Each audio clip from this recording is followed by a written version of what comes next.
Samantha, and I'm here to do a library book haul. I got quite a few books from the library recently, and I just wanted to share what I'm hoping to get to. A lot of time I tend not to get to all of these library books because I tend to just be an overachiever and want all the books with me. So first things first is the Reading by Candlelight book club pick for the month, and it is Legends and Lattes by Travis Waltry.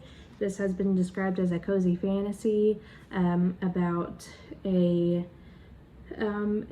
battle-weary orc who is aiming to start fresh, opening the first ever coffee shop in the city of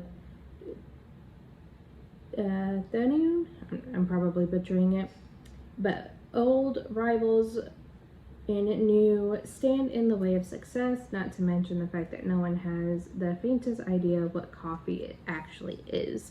So I'm pretty excited. This is also one of the book picks for the Witchathon Covens, for the Coffee Gremlin Coven. This is their book for that, so I'm pretty excited about getting into that. And it's a decently short book, so it shouldn't take me very long. And I'm also in the middle of a reading vlog where I'm reading the Alex Stern series, and I checked out Hellbent. I actually just started this today as I'm recording this, so I'm pretty excited to get to reading this. I'm only like 10 pages in, so I can't really say much about it, but I am excited to get this, and I had checked this out like a month or two ago, and I'm only just now getting around to it because I am doing the reading vlog, so I'm excited, and keep your eyes peeled for that vlog when it comes out. And then some of the most recent books I picked is Cursed Objects, Strange but True Stories of the World's Most Infamous Items by J.W. Ocker. I thought this title was interesting in that it's a beautiful book, like covered too. I love the way that it looks. It says, "Beware, this book is cursed.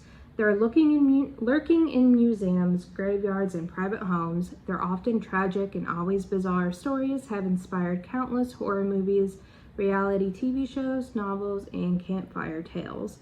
They're cursed objects, and all they need to unleash a wave of misfortune is you." Many of these infamous real-life items have intersected with some of the most notable events and people in history, leaving death and destruction in their wake. But never before have the true stories of these eerie oddities been compiled into a fascinating and spine-chilling volume. And it says, inside readers will learn about Annabelle the doll, the unlucky mummy, the Dybbuk box, the conjured chest, the ring of Civiliousness, and many more. So I am pretty excited to get into this, and it's a really pretty copy, and then depending on how well I enjoy this, I might try to pick up my own copy of this because look, I just can't get over how pretty this is. Then when I was going through the nonfiction section, I picked up Growing Joy, The Plant Lover's Guide to Cultivating Happiness in Plants by Maria Valia. It says, discover how the power of plants can help you disconnect from stress and anxiety while finding more joy in your world, filled with practices to help plant lovers enjoy more delightful and mindful moments with plants. Growing Joy is your guide to transforming plant care into self-care.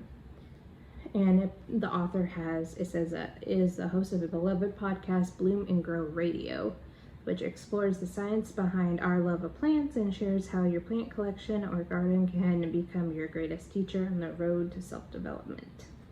So I'm pretty interested in it, and no matter how hard I try, I always end up tending to kill a lot of plants. Hopefully this will give me some tips.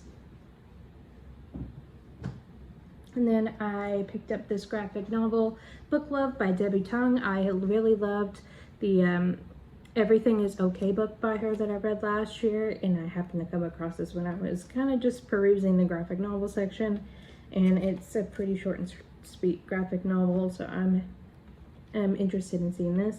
It says, bookworms rejoice. These charming comics capture exactly what it feels like to be head over heels for hardcovers and paperbacks and ebooks in bookstores and libraries. Book Love is a gift book of comics tailor-made for tea-sipping, spine-sniffing, book-hoarding bibliophiles. Debbie Tongue's comics are instantly recognizable, making you laugh while precisely conveying the thoughts and habits of book nerds. So I'm sure we all can relate to this book. And then I picked up Volume 2 and Volume 3 of Death Note, the Black Edition.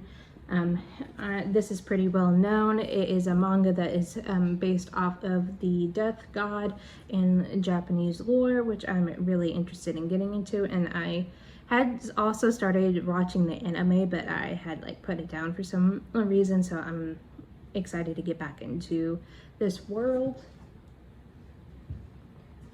And I picked up Women of Myth, From Dear Woman to Mami Wata, Amoritsu, and Athena, your guide to the amazing and diverse women from world mythology by Jenny Williamson and Jen McManamy. This is a really beautiful copy. I am really into learning more about the different goddesses, especially ones that I use in my witchcraft practice, so I am really looking forward to that. It says the mythological ladies who run the world. Mythology has always moved us with the sheer might of men and their daring exploits. But now from Japan, Scandinavia, and Morocco to Egypt, India, ancient Syria, and more, it is time we give the spotlight to the diverse, outstanding women of legend. With a foreword by Let's Talk About Myths Baby podcast host Liv Albert, Women of Myth will introduce you to 50 fascinating and formidable women.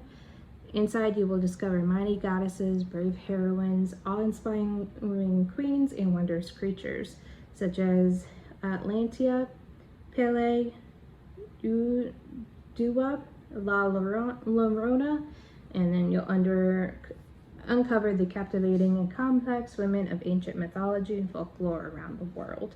And this is also a very beautiful cover. I believe I posted about this on my Instagram not too long ago. I just look at it and it's so pretty.